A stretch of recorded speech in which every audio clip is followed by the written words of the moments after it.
Well, good morning and welcome to 755 Live, about 5 minutes of what Jesus said. Good morning, James. Thanks for checking in.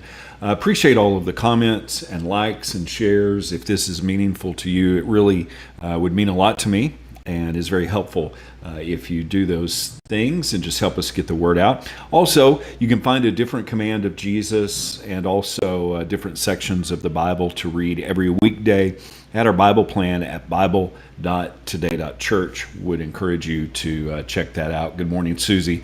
Glad to have you here as well. These 5-minute segments start with a soundbite version of a command or teaching or example that Jesus gave us. And today's soundbite is Jesus said, generosity multiplies. This comes from Luke 6:38, where Jesus said, give, and it will be given to you. A good measure, pressed down, shaken together, running over, will be poured into your lap. For the measure you use will be the measure you receive. Good morning, Malcolm. Thank you for checking in. So looking at this in context, I want to jump up a few verses here in Luke 6 to verse 34, because Jesus didn't say this command in a vacuum. He was talking about in verse 34, he said, and if you lend to those from whom you hope to be repaid, what credit is that to you? Even sinners lend to sinners so that they may be repaid in full. And then he says, but love your enemies and do good and lend, expecting nothing back. Then your reward will be great, and you will be sons of the Most High, because he is kind to ungrateful and evil people. Be merciful, just as your Father is merciful. Do not judge, verse 37, and you will be not judged. Do not condemn, and you will not be condemned. Forgive, and you will be forgiven. And then he says, in that same line of thinking, give, and it shall be given to you. When we talk about giving, it's not all about money. Jesus was talking about issues of the heart here.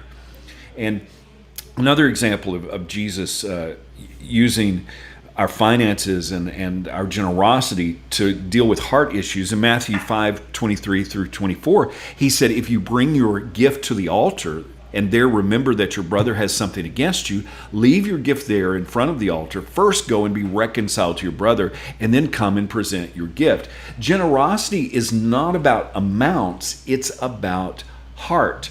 And generosity leading to generosity multiplying, is the very same pattern that God created the universe with. Be fruitful and multiply is what he told the first people. Kind after kind is how he designed creation. What you plant multiplies. Generosity multiplies, as does stinginess. It's about a heart issue, not about the amount. God can't fill a closed hand. When we open our hand to generosity, it gives an opportunity for God to bless us. You can't fill a container with a lid on it. And our generosity, our heart issue, is what opens up our container, the container of our lives, for God's generosity to flow through us. And you may not think that you're planting something, but we always are planting. We're either planting seeds of generosity or we're planting seeds of selfishness. And Paul tells us in Galatians 6:7, do not be deceived. God will not be made a fool, for a person will reap what he sows.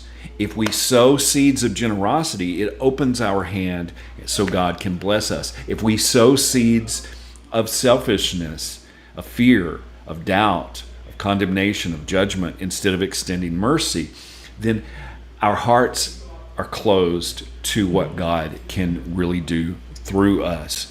Jesus said, generosity multiplies. That should be a part of our everyday life. In Luke 6:46, Jesus said, why do you call me Lord, Lord, and don't do what I tell you? Generosity is a command.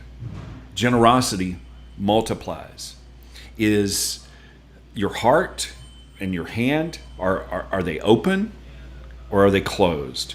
Generosity makes a difference. It multiplies. That's what Jesus said.